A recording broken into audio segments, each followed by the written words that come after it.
आपका एक पड़ोसी किसी दूसरे के घर पर जबरदस्ती कब्जा कर लेता है और कुछ सालों बाद उसी कब्जे वाले घर के पुराने कागजात निकालकर वह आपके घर के आंगन पर भी अपना दावा ठोक देता है। ये किसी गुंडे की कहानी लगती है, लेकिन अंतर्राष्ट्रीय कूटनीति में बिल्कुल यही काम चीन कर रहा है।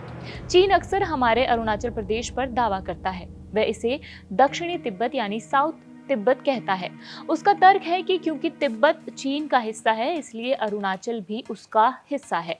लेकिन यहाँ सबसे बड़ा कैच ये है कि तिब्बत भी तो चीन का नहीं है। चीन और तिब्बत के रिश्ते बेहद जटिल और विवादित रहे हैं। चीन दावा करता है कि 13वीं सदी से ही तिब्बत उसका हिस्सा रहा है। दूसरी तरफ तिब्बत का कहना है कि वह कई सदियों तक एक स्वतंत्र देश था और चीन का उस पर लगातार अधिकार नहीं रहा है। हाल ही में एक खबर सामने आई थी कि चीन अरुणाचल प्रदेश में 60 किलोमीटर अंदर तक घुस गया है। आज के इस वीडियो में हम इसी पर बात करेंगे और साथ ही जानेंगे कि 1914 की मैकमोहन लाइन क्या है, तिब्बत का इतिहास क्या है और चीन के इन बेतुके दावों की असल हकीकत क्या है। सबसे पहले बात करते हैं हालिया विवाद की। सोशल मीडिया और विपक्ष के कुछ नेताओं द्वारा ये दावा किया गया कि चीन की पीपुल्स लिबरेशन आर्मी यानी PLA अरुणाचल प्रदेश में 60 किलोमीटर अंदर घुस आई है और उसने भारतीय जमीन पर कब्जा कर लिया है। लेकिन इन दावों को संसदीय कार्य मंत्री और अरुणाचल से सांसद किरण रिजिजू ने पूरी तरह से भ्रामक और गलत बताया है। उन्होंने न्यूज एजेंसी IANS को दिए एक इंटरव्यू में साफ कहा कि चीन ने भारत के अंदर 60 किलोमीटर तक घुसपैठ करके कोई गांव नहीं बसाया है। चीन और भारत के बीच में अरुणाचल प्रदेश में बहुत लंबी सीमा है। उन्होंने कहा, चीन और भारत के बीच की जिस सीमा को रेखांकित नहीं किया गया है, यानी जमीन पर जहां पिलर्स नहीं है, वो अभी की प्रॉब्लम नहीं है। जिस समय तिब्बत अलग राष्ट्र था, तब भी तिब्बत और भारत के बीच में जो सीमा है उसको रेखांकित नहीं किया गया था, इसलिए बॉर्डर में पहले से प्रॉब्लम है। हमारे अरुणाचल प्रदेश के गांव के लोगों ने बॉर्डर प्रॉब्लम को लेकर जो चिंता जाहिर की है वो बिल्कुल सही है, क्योंकि वहां बॉर्डर डीलाइनेशन नहीं हुआ है। इसी वजह से चीन और भारत के बीच टेंशन रहती है। लेकिन चीन ने पहले सड़कें बनाई, रास्ते बनाए, लेकिन उस वक्त की भारतीय सरकार ने यह फैसला लिया था कि भारत की तरफ वाले अरुणाचल प्रदेश में सड़कें नहीं बनानी है और चीन तब से बनाते आ रहा है। हमने 2014 से रास्ते बनाने शुरू किए। जो रास्ते बने हैं मैंने वहां खुद दौरा किया है, लेकिन हाई एल्टीट्यूड वाली साइड चीन ने पहले रास्ते बनाए हैं, इसलिए वहां पर पहले चीन आर्मी पहुंची है और उन्होंने अपना इंफ्रास्ट्रक्चर भी वहां पर बनाया है। चीन आर्मी ने वहां पर पहले ऑक्यूपाई किया है क्योंकि वहां डिमार्केशन नहीं हुआ है।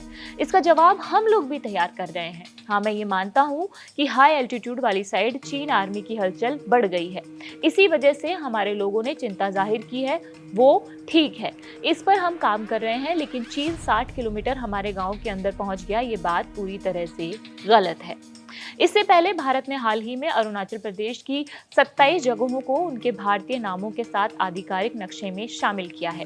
इसके बाद चीन हमेशा की तरह बौखला गया, लेकिन भारत ने भी साफ कर दिया कि अरुणाचल भारत का अभिन्न हिस्सा है।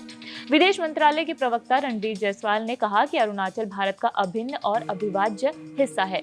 रणधीर जायसवाल ने ये चीन का नाम लिए बगैर ही ये बात कही थी और ये एक तथ्य है और कोई भी चीज इस वास्तविकता को नहीं बदल सकती है। चीन 2017 से ही अपने नक्शे में अरुणाचल प्रदेश को बताता रहा है और बार बार कई जगहों के नाम बदलने का हथकंडा अपनाता है। चीन अरुणाचल प्रदेश को अरुणाचल नहीं बल्कि जंगनान कहता है।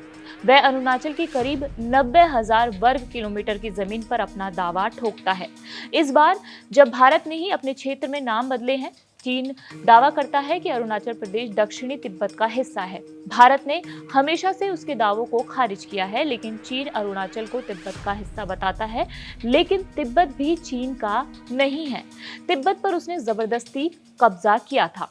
कैसे, वो आपको आगे बताएंगे। भारत और चीन के बीच में अरुणाचल प्रदेश में 1126 किलोमीटर लंबी सीमा है। भारत इस सीमा को मैकमोहन लाइन के आधार पर मानता है। 1914 में भारत में ब्रिटिश हुकूमत थी। शिमला में बहुत बड़ा सम्मेलन हुआ जिसमें 3 पक्ष शामिल हुए, ब्रिटिश इंडिया, तिब्बत और चीन के प्रतिनिधि। ब्रिटिश इंडिया के तत्कालीन विदेश सचिव सर हेनरी मैकमोहन ने तिब्बत और भारत के बीच 890 किलोमीटर लंबी सीमा रेखा खींची। उस वक्त तिब्बत एक पूरी तरह से आजाद मुल्क था। तिब्बत के प्रतिनिधियों ने स्वतंत्र राष्ट्र के रूप में इस समझौते पर हस्ताक्षर किए थे। आजादी के बाद भारत ने इस मैकमोहन लाइन को अंतर्राष्ट्रीय सीमा माना, लेकिन चीन इसे मानने से इनकार करता है। चीन का कहना है कि 1914 में तिब्बत के पास एक आजाद देश के तौर पर कोई भी अंतर्राष्ट्रीय समझौता करने का अधिकार ही नहीं था, यानी चीन सीधे तौर पर तिब्बत के इतिहास को मिटाना चाहता है। इस पूरे विवाद की जड़ है चीन तिब्बत का नाम लेकर अरुणाचल मांगता है, वो इसीलिए ये सारी चीजें करता है। लेकिन क्या तिब्बत खुद चीन का है? इसका जवाब है बिल्कुल भी नहीं। तिब्बत को चीन ने बंदूक की नोक पर कब्जाया है, इस बात पर भी हम चर्चा करेंगे, लेकिन पहले तिब्बत के इतिहास के बारे में बात करेंगे। तिब्बत के बौद्ध संस्कृति भी बाकी बौद्धों से अलग है। तिब्बत लंबे समय तक आजाद ही रहा है और एक ऐसा दौर भी रहा है जब जम्मू कश्मीर की डोगरा रियासत के सेनापति जनरल जोरावर सिंह ने बल्टिस्तान, स्कार्दू के साथ साथ तिब्बत को भी जीत लिया था। बीबीसी की एक रिपोर्ट के मुताबिक मंगोल राजा कुबलई खान ने युआन राजवंश की स्थापना की थी। इस राजवंश का चीन, तिब्बत, वियतनाम और कोरिया तक राज रहा था। फिर 17वीं सदी में किंग राजवंश आया जिसके तिब्बत के साथ अच्छे रिश्ते थे। 1909 में किंग की सेना ने तिब्बत पर कब्जा कर लिया, लेकिन 3 साल में ही तिब्बत ने उन्हें खदेड़ दिया। 1912 में 13वें दलाई लामा ने तिब्बत को एक स्वतंत्र देश घोषित कर दिया था। लगभग 4 दशकों तक तिब्बत एक आजाद मुल्क रहा। उनकी अपनी बौद्ध संस्कृति, भाषा और परंपराएं थी जिनका हान चीनी संस्कृति से कोई लेना देना नहीं था। 1950 पर एक खूनी हमला हुआ। 1949 में जब चीन में कम्युनिस्ट नेता माओ त्से तुंग सत्ता में आए तो उनकी नजर तिब्बत पर पड़ी। 1950 में चीन ने तिब्बत पर क्रूर हमला कर दिया और उस पर कब्जा कर लिया। मई 1951 में चीन ने तिब्बती नेताओं को अपनी शर्तों वाले 17 पॉइंट एग्रीमेंट पर दस्तखत करने के लिए मजबूर किया। दलाई लामा का उसमें पलायन भी था। जब चीनी अत्याचार हद से बढ़ गए थे तो 1959 में वर्तमान जो 14वें दलाई लामा है उनको रातों रात तिब्बत छोड़कर पैदल भारत भागना पड़ा। भारत ने उन्हें शरण दी, जो आज भी हिमाचल प्रदेश के धर्मशाला में रहते हैं। इस क्षेत्र को छोटा लहासा भी कहा जाता है क्योंकि यहाँ तिब्बती समुदाय और संस्कृति का मुख्य केंद्र है। इंटरनेशनल कैंपेन फॉर तिब्बत के आंकड़ों के अनुसार 2009 के बाद से अब तक 170 से ज्यादा तिब्बती नागरिकों ने चीन की क्रूरता और आजादी के लिए आत्मदाह कर लिया है।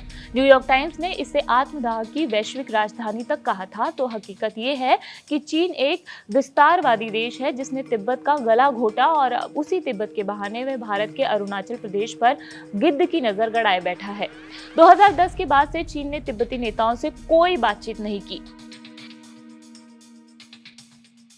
तिब्बत के साथ इतना सब करने के बाद भी चीन नहीं माना। चीन तिब्बत को शिजांग और अरुणाचल प्रदेश को जांगनान बताता है। चीन दावा करता है कि अरुणाचल दक्षिणी तिब्बत का हिस्सा है और चूंकि तिब्बत उसका है इसलिए अरुणाचल भी उसका हुआ। लेकिन चीन ऐसा दावा 112 साल पहले हुए समझौता जो हुआ था उसे भुला देता है।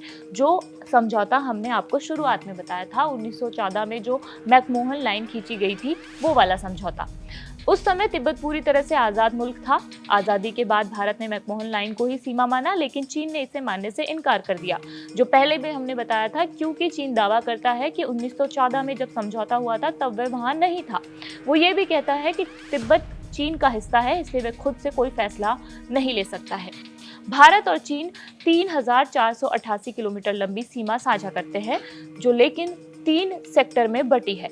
इसमें से 1346 किलोमीटर की सीमा अरुणाचल प्रदेश और सिक्किम से लगती है।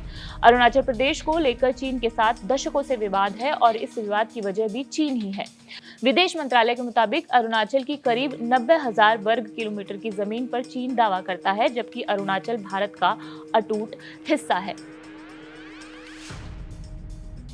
आज का भारत जो है 1962 वाला भारत नहीं है। चीन जब भी अरुणाचल को लेकर बेतुके दावे करता है या नक्शे जारी करता है तो भारतीय विदेश मंत्रालय उसे स्पष्ट और कड़े शब्दों में जवाब देता है।